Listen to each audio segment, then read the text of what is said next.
Hello, good morning. Good morning. I'm going to turn this up so we can hear ourselves up here. How are y'all doing today? Good. It's kind of a chill morning. I'm glad that y'all showed up. Glad you made it today, both in person and online.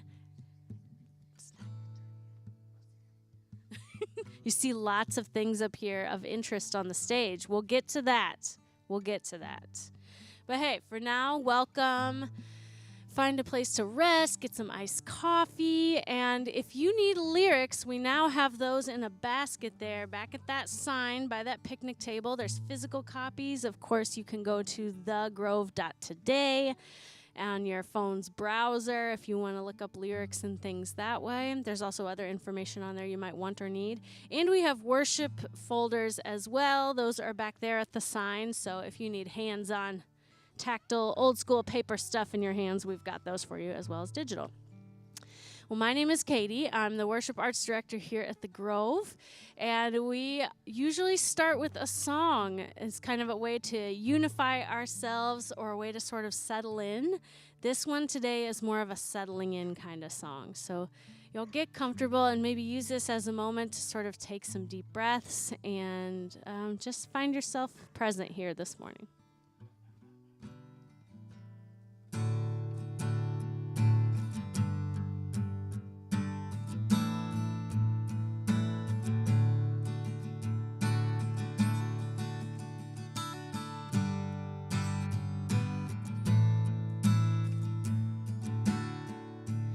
Come away from rush and hurry to the stillness of God's peace. From our vain ambitions worry, come to Christ to find release. Come away from noise and clamor, life's demands and frenzied pace. Come to join the people gathered here to seek and find God's face.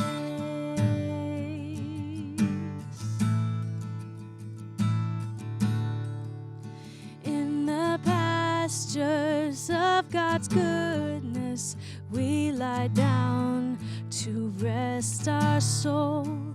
From the waters of God's mercy, we drink deeply, are made whole.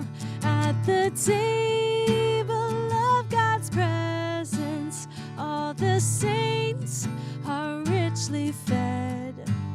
With the oil of God's anointing into service, we are led.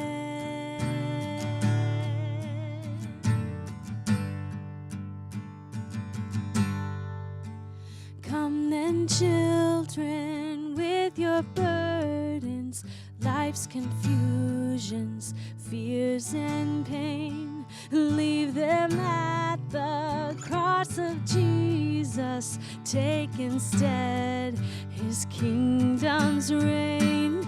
Bring your thirst, for we will quench them. He alone will satisfy. All our longings find attainment when to self we gladly die.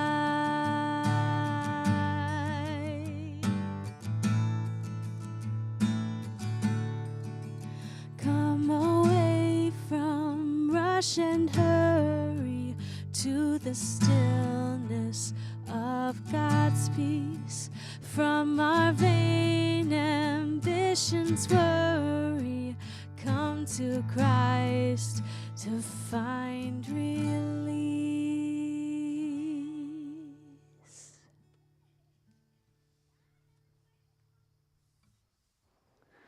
Well, good morning, everybody.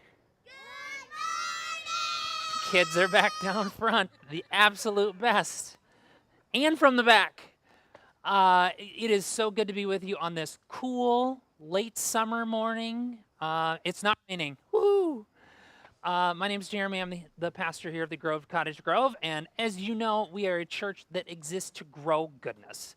And so my hope is that every interaction that you have with us, whether you are out here in the Grove with us, whether you're watching online, or we had people walking along the sidewalk as our kids were singing and like cheering them on from the back. Even if you're interacting with us somehow during the week out in the community, we hope that somehow that brief interaction might be nurturing healing, wholeness, and beauty in your life. Before we jump back into the service, just a couple things up front. If you are already on that page for the lyrics and everything, great, I'll turn your attention there. Otherwise, if you like the physical handout, we do have these worship handouts. I'll just draw your attention to a few different things.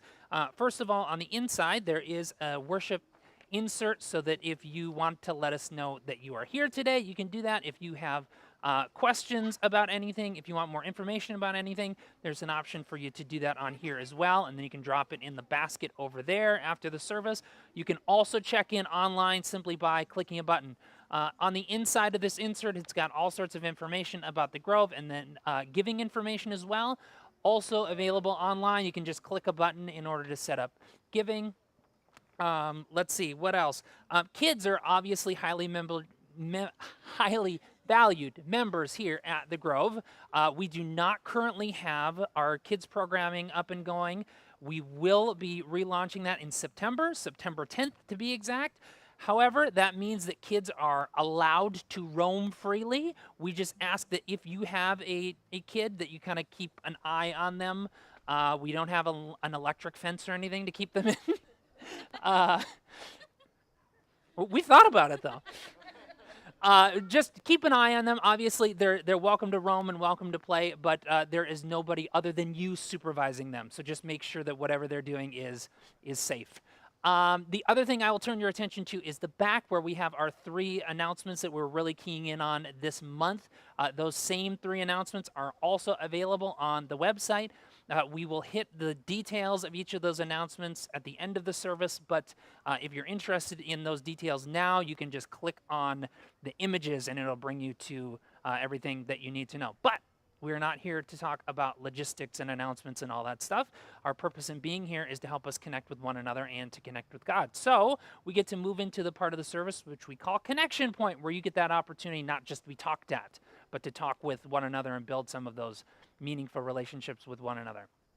So we're going to have you in just a couple minutes.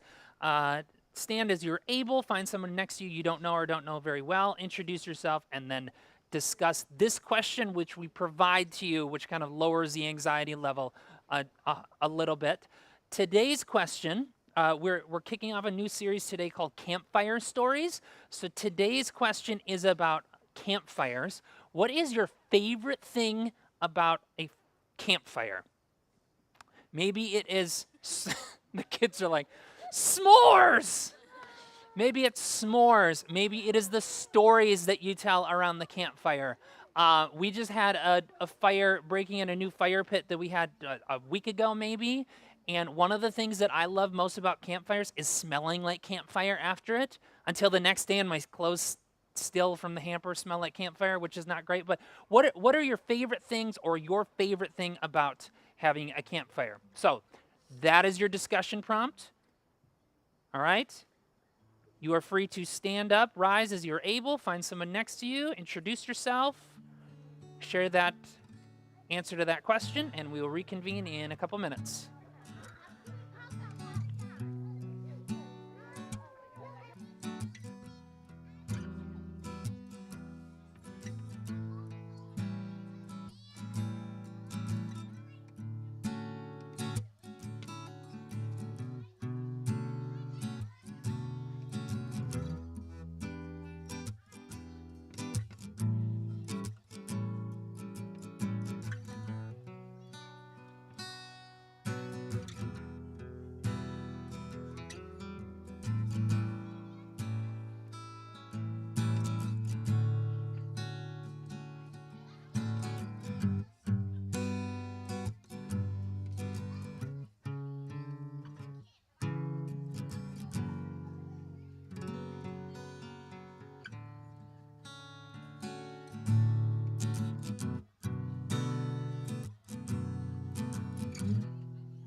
All right, as you're finishing up, you can find your way back to your spots. And VBS kids, come up to the front. It's your time.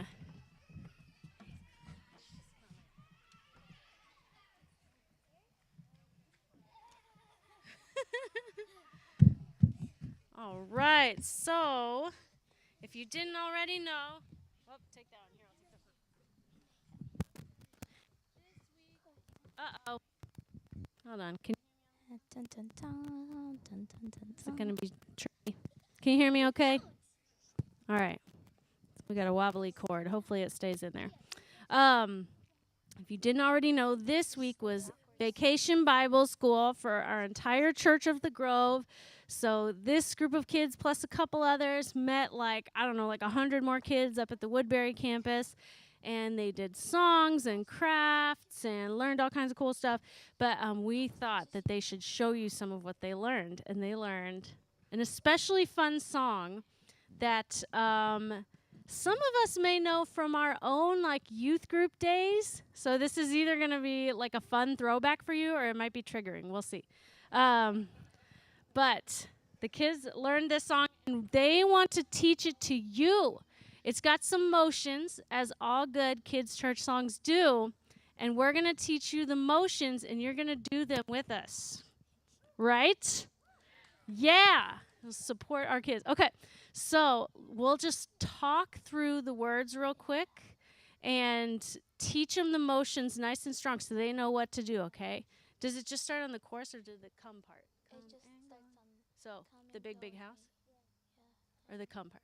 Come and go. Okay. So, you guys do the motions. We'll talk through it. Come,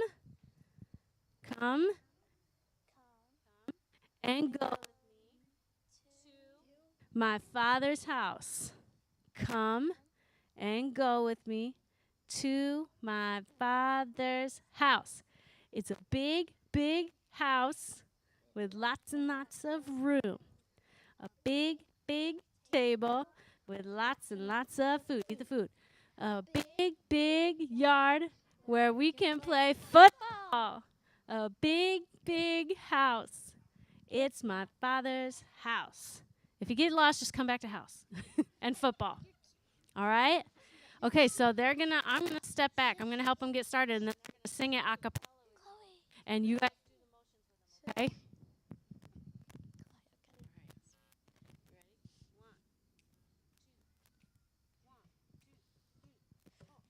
I don't know where you lay your head or where you call your home. Don't know where you eat your meals or where you talk on the phone. Don't know if you got a cook, a butler, or a maid. Don't know if you got a yard with a hammock in the shade. Come and go with me to my Father's house. Come and go with me to my Father's house. It's a big, big house with lots and lots of room. A big, big table with lots and lots of food. A big, big yard where we can play football. A big, big house. It's my Father's house. A big, big house with lots and lots of room. A big, big table with lots and lots of food. A big, big yard where we can play football. A big, big house. It's my Father's house.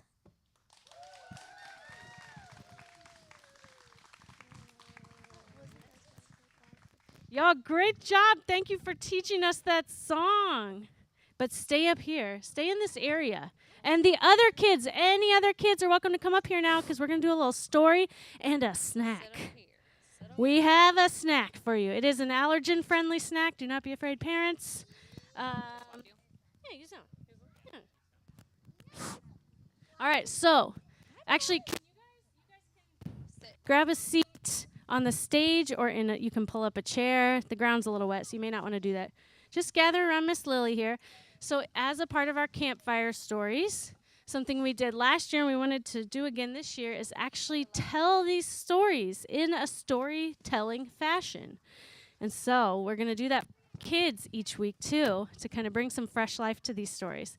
So Lily is going to tell you about a story in the Bible now. And then afterwards, you'll get your treat.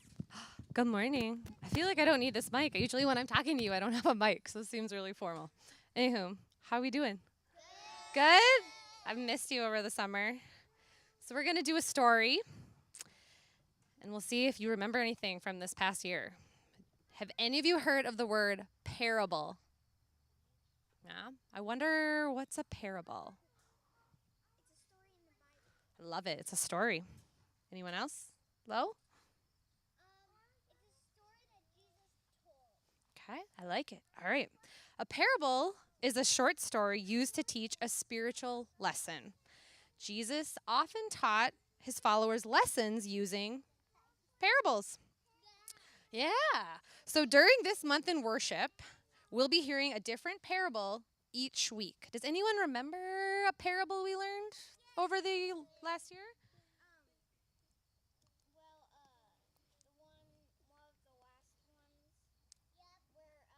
Yep. Yes.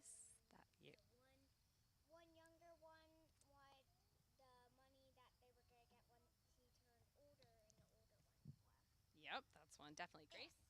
The one with the golden cat that Jesus melted. Jesus. Oh, okay. I don't know if I remember that one, but I maybe wasn't there that Sunday. Lauren? On the Good Samaritan. Okay. All right. So this week, we are going to learn about two different kinds of builders. Jesus was speaking with his followers, saying, "Why do some of you call me your Lord, but you don't do what I ask you to do? My words are not just suggestions. They are a foundation to live life on." Do you know what a foundation is? I wonder, what's a foundation? Chloe? Okay. Okay. Anyone else? A base to start on. I love that. A foundation is what's underneath your house. It's the most important part, the strongest part of the house. So Jesus was saying that his directions for us on how to live are super important. Jesus began to tell the parable of two builders. There are two kinds of builders.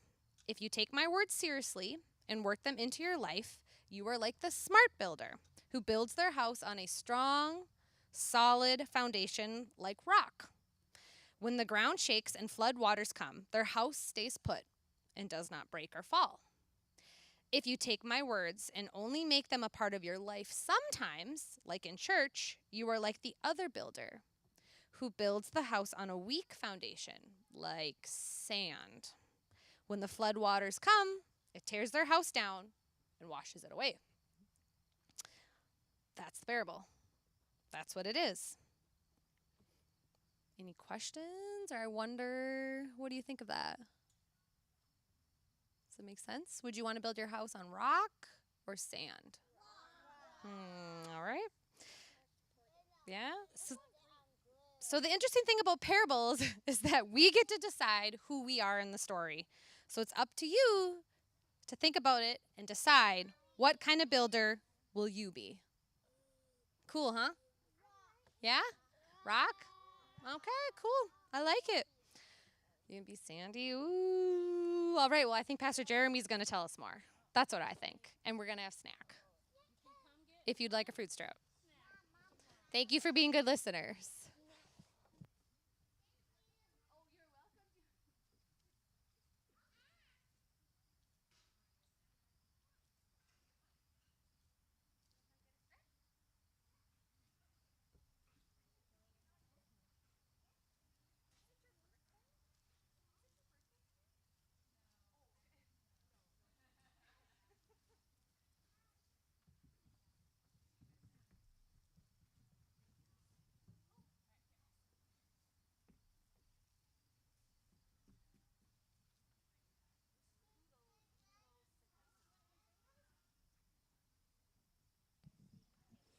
Organized chaos, y'all. You chose that one. That's a good one. So speaking of throwback songs, when I learned about the theme for this Sunday, it automatically brought up this like song memory for me. This song came out in 1999, deep in the heart of my youth group days, and it's been one of those songs that for me, every time it comes back around, it is just even more true than it was before. And it's this idea of how our faith is like shifting sand, how a lot of times our beliefs might be really strong, but our actions, not so much. Or our actions and how we live out our faith might be really strong, but we aren't totally sure of what we believe half the time. And our faith there's just not one solid sticking point of where we go in this life of faith. It's often something that ebbs and flows. And we see that so much in all of these biblical stories. We hear that throughout all the songs we sing, whether it's a brand new song that came out last week or a hymn that's 400 years old. This is the story of what it is to be a spiritual human being. And so the common thread in all of that I find that gives me hope and peace is that even when I am like doing this or like, whatever metaphor we find, whether we're kind of feeling rock solid in our faith or whether we are drifting and not sure where we're at, that in the end it all lands on grace. It all comes down to that. And the common thread through all of it, as humans are doing this thing, God is always just the steady current right underneath all of it, holding us in love. So I wanted to share this song with y'all today. It's called Shifting Sand by Caedmon's Call.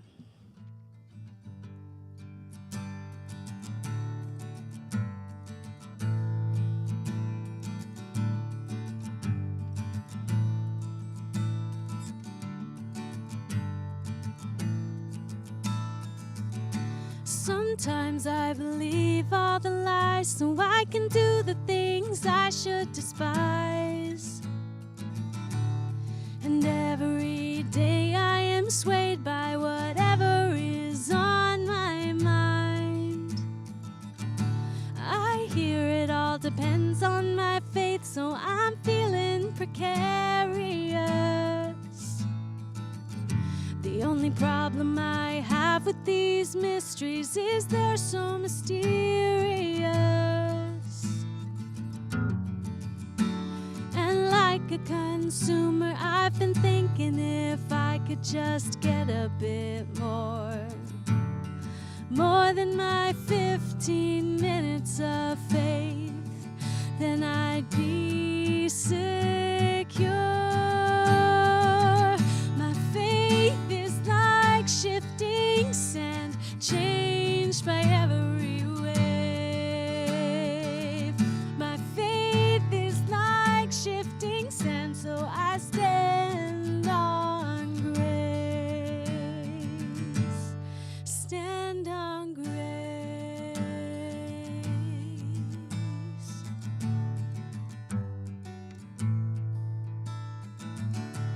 I begged you for some proof, for my Thomas eyes to see. A slithering staff, a leprous hand, and lions resting lazily. A glimpse of your backside, glory in this old altar going ablaze. But you know I've seen so much, I explained it away. My faith is like shifting sand, changed by every wave. My faith is like shifting sand, so I stand on grace. Waters rose as my doubts reigned, my sandcastle faith, it slipped away. I found myself standing on your grace, had been there all the time. My faith is like shifting sand, changed by every wave. My faith is like shifting sand, so I stand on grace. My faith is like shifting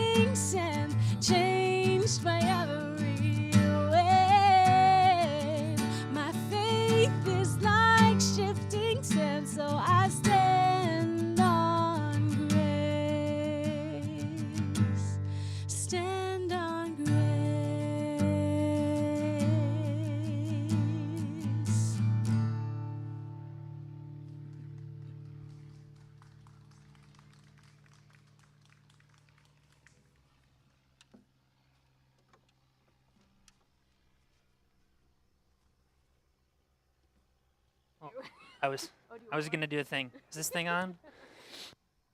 It's not as funny now. You ruined it. Well, we don't do a whole lot of ritual around here, but one of the things that in our short life as a new church we've like incorporated into almost like a ritual like experience here at the Grove is Campfire Stories. This is our second summer of doing worship here at the Grove, Cottage Grove. We're a year and a half into having weekly public worship, but this is actually our third year of doing Campfire Stories because 3 years ago, I was still up in Woodbury at our Woodbury location, getting ready to launch things down here, helping plan worship up there, and we were doing online worship weekly during that time as well. So it was leading into summer when we were trying to think of fun, engaging sermon series, worship series to be able to do over the course of the summer, and we came around this idea of Campfire Stories. And the premise was this: what if we went back to these really old stories? At that point, we were doing these Old Testament stories, so stories from thousands and thousands of years ago, and saying, what if instead of like making sure that we get all of the details right, and what if instead of asking questions like, is this historically accurate? And if so, what evidence do we have of this? What if instead of all that, we retold them in such a way that it's like we're gathering around a campfire with somebody, telling it like a story that we would tell around a campfire with friends and family, and maybe even shaping it and tweaking it a bit to like meet the needs of the time and the place and the people that we were speaking to. I don't know how that makes you feel. I know in the tradition that I grew up in, that would have been like borderline heresy.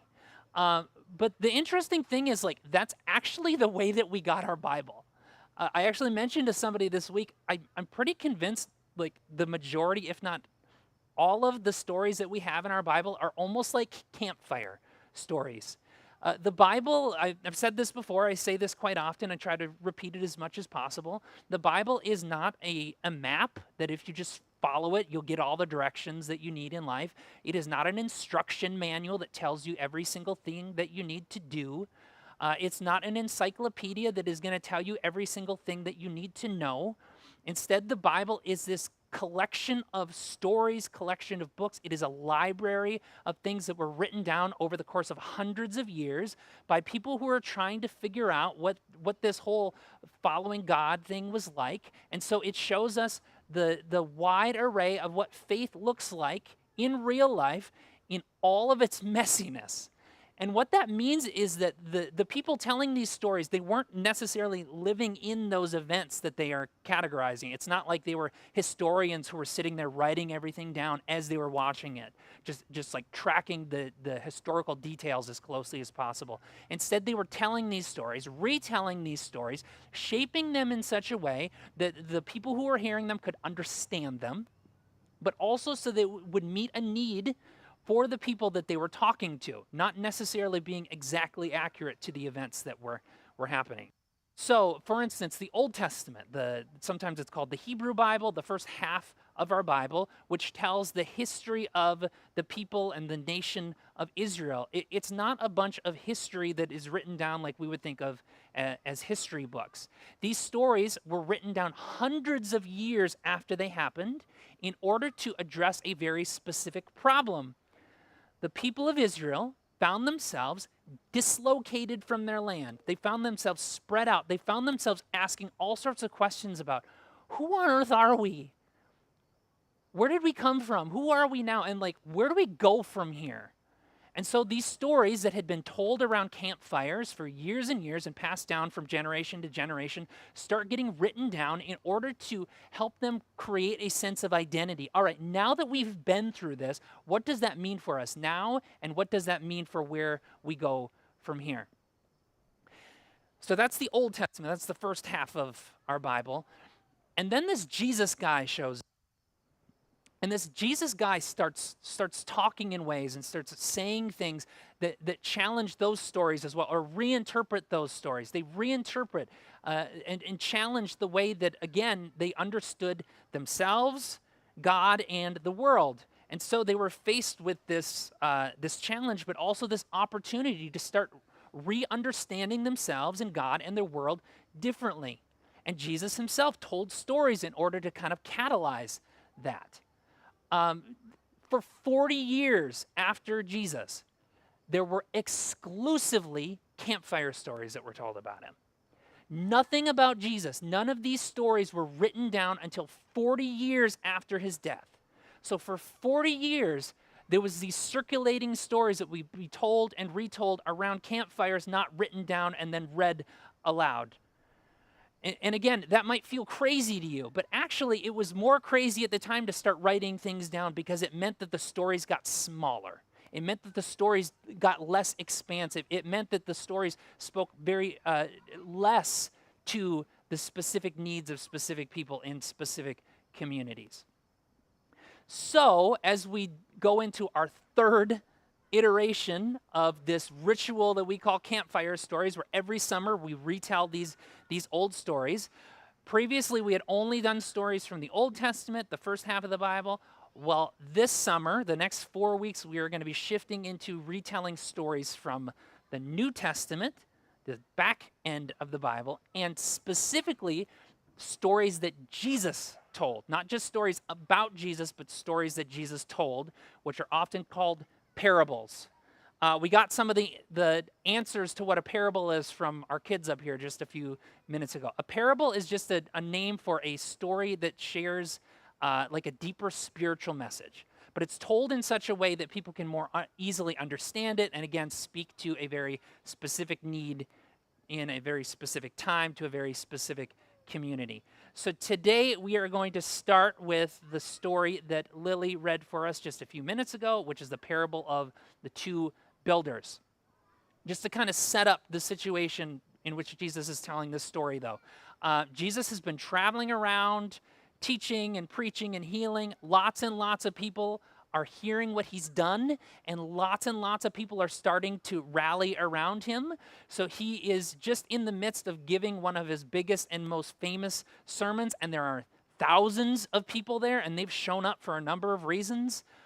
Some of them hear that he's healing and they want to be involved in that healing. Some of these people have heard like the great teachings that he has had. They want to hear some of those teachings. Some of them are hearing whispers that maybe he's this long-awaited king of Israel and they want to get close to that. Some people are even reaching out and trying to touch him, like in order to get the power, grasp onto his power, literally to grasp onto his power. And it's in this moment, in this teaching, that Jesus is starting to say things like, blessed are the weak, blessed are people who mourn, woe to those who are powerful, woe to those who have it all put together, love your enemies, pray for those who curse you. Again, these really popular, really well-known things. And Jesus is watching the thousands of people around him and watching how they respond to him and watching what they do when he gets done teaching these things. And then he delivers this message. This is from Luke 6, verses 46 through 49. He's saying to the crowds that have heard him say all of these things, "Why do you call me Lord, Lord, and don't do what I tell you? Everyone who comes to me and listens to my words and puts them into practice, I will show you what he is like. He is like a man building a house who dug down deep and laid the foundation on bedrock. When a flood came, the river burst against the house, but could not shake it because it had been well built. But the person who hears and does not put my words into practice is like a man who built a house on the ground without a foundation. When the river burst against that house, it collapsed immediately and was utterly destroyed." The nice thing about many of these parables, these stories that Jesus tells, is he often explains what they mean. Like immediately after telling it or in the midst of telling them, he says, this is what I mean by telling this story. The unfortunate thing is that does not always make like following what he says any easier. He says essentially here, I have told you thousands of people, I have told you a bunch of things. I'm curious what you're going to do with them. Because if you're not going to take them seriously, if you're not going to actually listen to what I have to say, you might as well not listen to them at all. You might as well not be here. If you're going to say Lord, which means someone who like makes the decisions for your life, maybe you should allow the things that I say to actually decide how you live. Because if not, then like what on earth, what are we doing here? If you do these things, if you follow like the teachings that I have laid out, you're going to have a solid foundation when, not if, but when disaster strikes. And if you don't, you're going to be in for a rude awakening. It's your choice. Now, I imagine as the thousands of people were gathered around him hearing this story, and as we retell this story here today, that there are probably two different audiences that are hearing this story in different ways. On the one hand, there is the audience who is really big on Jesus.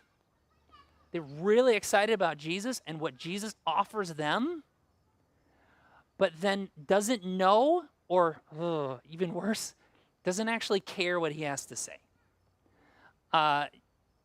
Those who are like really big on Jesus, but not so big on following what he was actually teaching.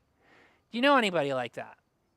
Can you picture somebody like that? Maybe you have been someone like that. At one point, I can certainly say that I have been a person like that. And it is to those people that Jesus would say, I'm not so concerned about what you think about me. I'm more concerned about what you do with what I am telling you. As if what I'm telling you is actually going to benefit you and is going to make the world a better place to live as well. So like that's the first audience. But then there is this second audience. And maybe we are vacillating between both, or maybe we can be in both at the very same time. The second audience is one that says, you know what, the world is chaotic and I'm trying to find some sort of grounding and foundation in it. Where on earth can I find that grounding and foundation? And to them, Jesus says, it's all right here. You have heard what I have to say. If you put these things into practice, when the disaster comes, and they will come, you are going to have a foundation to be able to survive it. And he says that it is like building on bedrock as opposed to sand. My teachings are like bedrock, foundation, not like sand that is going to be swept away. Now, I'm going to say a second thing that could easily be taken as, I don't know about heretical, but might make you feel a little bit uncomfortable. I don't think Jesus knew much about architectural science. Is that fair? A Jewish teacher living 2,000 years ago in the ancient Near East, I'm guessing that Jesus did not have a deep understanding of architectural science. You can agree with that or disagree with that. I am making that inference here. My guess is even if he did, you're like, well, Jesus was God, right? So he must have understood all this stuff. Even if he did, he wouldn't have said he wouldn't have said those deep understandings to the people that he was talking to because they wouldn't have had a clue what he was talking about, right? So one of the things that we've learned about in architectural science, I say we broadly because I don't understand architectural science either. Let me put that out there. But one of the things that people who know architectural science have learned is that, yeah, it's good to have a solid foundation that is going to hold up, right? Sometimes, however, the best foundation is not solid itself. Often, the best foundation actually has some give and take with it and can flex when those disasters come. Obviously, the best example of this is in Japan. Japan is well known for having like devastating earthquakes, right? It used to be the case that these earthquakes would come and they would have this huge destruction. Well, at some point, the authorities in Japan realized, you know, an earthquake is a natural thing. We can't control it. They come when we live in a place like this. What we can control is our human response to it, our political response to it that can limit the amount of damage. And so what they did is they looked at the architectural science and said, maybe it's not good to have a foundation that is completely rock solid. maybe it's actually good to have buildings that have a little bit of flex in them, knowing that when disaster comes, they're going to be able to move and adjust. And yeah, some picture frames might fall off the wall, some books might move around on the bookshelves, but it's not going to destroy everything. So now in Japan, it is required that these tall buildings, every few stories, have to have these things that are almost like on your car that adjust as the building moves and sways. The foundations themselves, as they go down into the ground, they do not land on a solid thing. Each of the pillars that go down into the foundation actually sit on pieces of rubber that are anywhere from 12 to 20 inches deep, so that when things get rocky, when the earth starts moving, the building can actually move along with it, knowing that when it happens, yeah, things might get messed up a little bit, but it can take it. When disaster comes, not everything's going to get destroyed. Unfortunately, we don't have the same types of regulations here in the United States in places where issues like that would come up. But there are other companies and other builders who take it into account when they build. So like the best example in the United States is the new Apple company headquarters in Silicon Valley. It is this giant circle. They call it the spaceship because it almost looks like a spaceship landed. If you were able to get a crane which could grab the building and pick it up, you would be able to completely remove it from the ground. There is no solid footing whatsoever on this giant building. It actually, the foundation is like the shape of a bathtub, and then it sits on these discs that are then in almost like bowls, so that when, not if, when there is some sort of natural disaster, natural movement, the entire building can move up to 4 feet on its foundations. Absolutely wild. Again, though, on top of all of this architectural science that is being implemented already, there is this understanding within the sciences, within architecture, that says, yeah, this stuff is great, but we can get even better than this. There is no settling and saying, well, we have the definitive way to be able to create resilient buildings going forward. They're continuing to figure out better, more innovative ways to build this stuff into buildings so that when disaster strikes, when things get really hard, predictably, things can be more resilient. And the hope is that actually some of this stuff can be built into the outside of buildings that you can actually see. And as you see it, it's like, oh, well, that's like a piece of artwork, not just a rubber base that is hundreds of feet under the ground. Why on earth am I talking about architectural science for 5 minutes? Who has fallen asleep? Nobody's fallen asleep that I can see, but some of your eyes might be glazing over. Why should you care about architectural science? Because this is an absolute gift to us when we think about life and faith. It's an absolute gift of an object lesson. Guess what, folks? Life is not perfect. There are disasters that are going to come. Some of them actually might be natural disasters. Some of them might be disasters that you feel in your life. They might be financial trouble or health trouble or relational trouble, trouble with your job, trouble with your family. When those things inevitably come, it is actually good to have flexibility within the system, right? This is even and especially the case with faith. You might be at the point where you don't know what you believe or what you think. You might not fully understand who you are or why you're here or what on earth you're supposed to do in the world.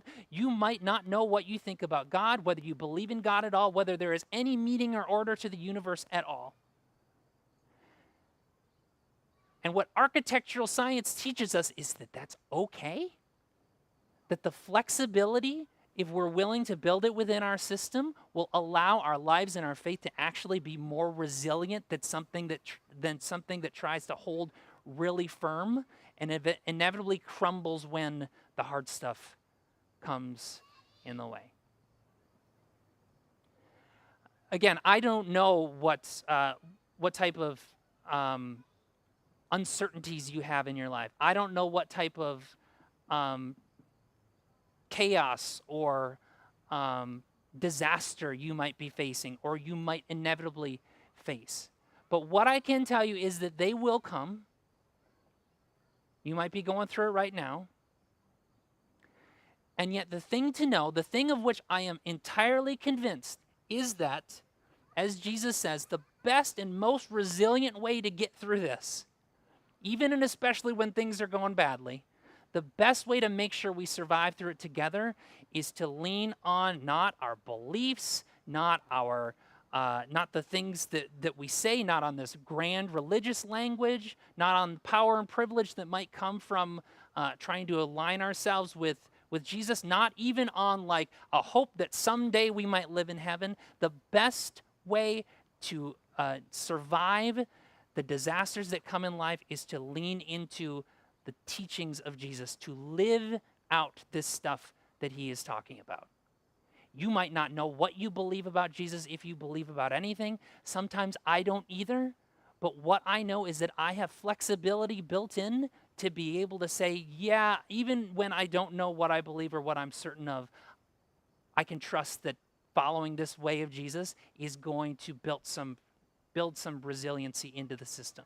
So as we go about our everyday lives, as we try to navigate the difficulties, the chaos, the disasters, the very real disasters of life, may we lean into things like caring for the lowly, like loving our neighbor, like extending grace and mercy, like holding on to our judgment. You might even say, may we continue to grow goodness. May that be so.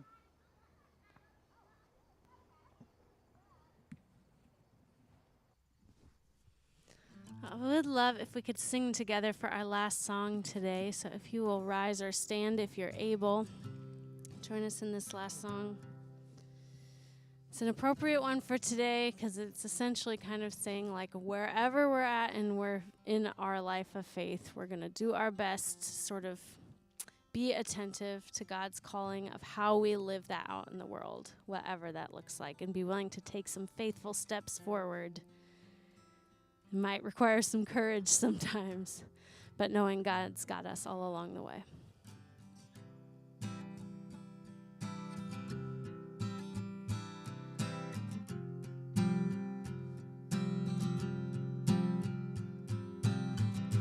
I could just sit and wait for all your goodness, hope to feel your presence. I could just stay right where I am and hope to feel you, hope to feel something again.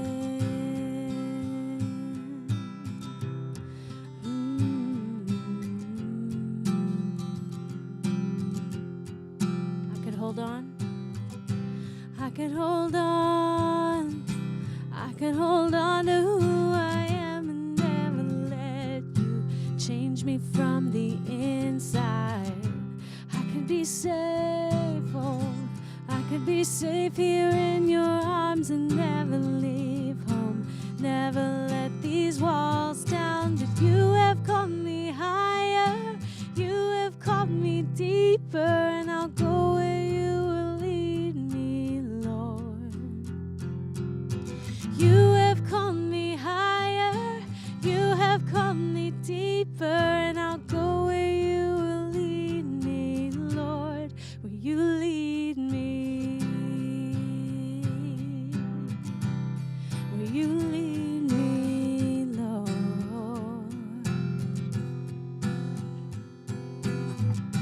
I could hold on to who I am and never let you change me from the inside. I can be safe, oh, I can be safe here in your arms and never leave home, never let these walls down. But you have called me higher, you have called me deeper, and I'll go where you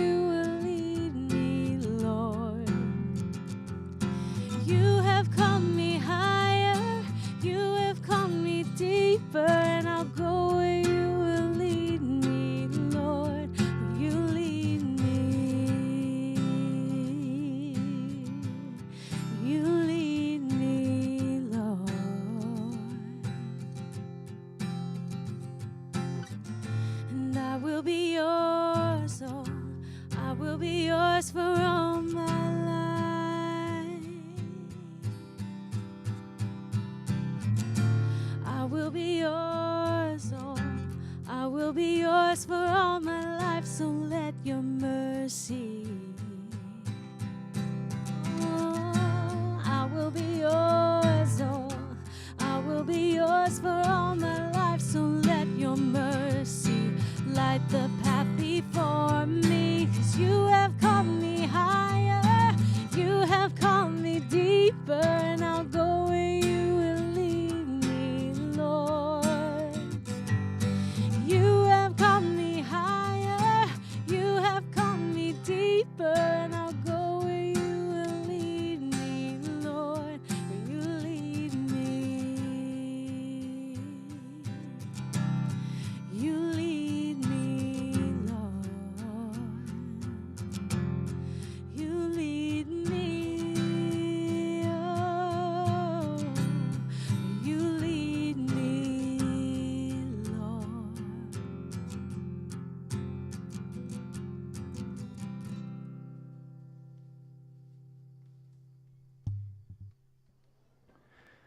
All right, actually four things before we go. I will again direct your attention either to the back of the worship handout or to the three things that are on the check-in page.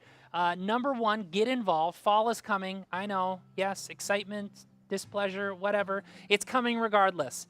And one of the things that we need to do, and that you have the opportunity to do as we head towards fall and the relaunch of our full programming, including kids programming, is finding a place to use your gifts and talents by getting involved. So if you are not currently in a volunteering role, we would love to get you plugged in so that you can use those gifts and passions, meet other people, develop meaningful relationships, contribute to the life of this church. Number two is Backpack Blessing, happening on September 3rd. If you have someone in your life, one of your kids, one of your grandkids, a friend's kid who would really like the opportunity to show off their brand new backpack, on September 3rd, we will invite all of our kids to come up with their backpacks, or adults, if you're going back to school and you have a backpack too, you're welcome to bring that too. And then we can show off our backpacks and then pray over all of them as we head into the new school year.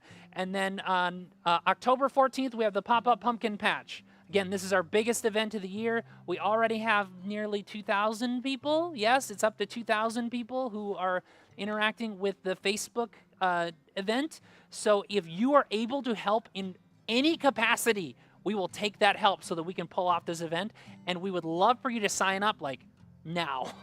That would be great so that we can start planning. I know October 14th feels like a long time from now. It's going to go fast. So if you are able and willing to help out with that event in any capacity, trust me, we will find a place for you to get plugged in. The fourth thing, which is not on here, but we have talked about a lot this summer, is the property improvement campaign, where we've been trying to raise money for to replace our projector inside the building, because it is a liability. It is an eyesore if you can see it. And so we've spent several weeks trying to raise money that is outside of our normal operating budget in order to purchase this new projector that works in that very bright space, which is a complicating thing. Well, as of this morning, can we get a drum roll? Oh, good grief. Where's my calculator? There it is. Okay, I still have the number up. Our goal was $3,800 to be able to replace that projector. As of this morning, we have $4,260. Woohoo!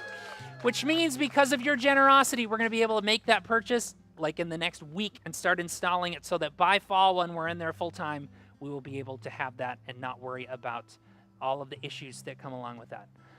Okay, I believe that is everything. So with that, you're already standing. I will have you extend your hands to receive this blessing.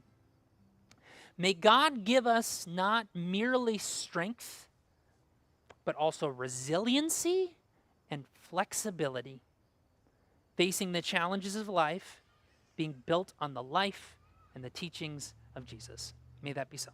Amen.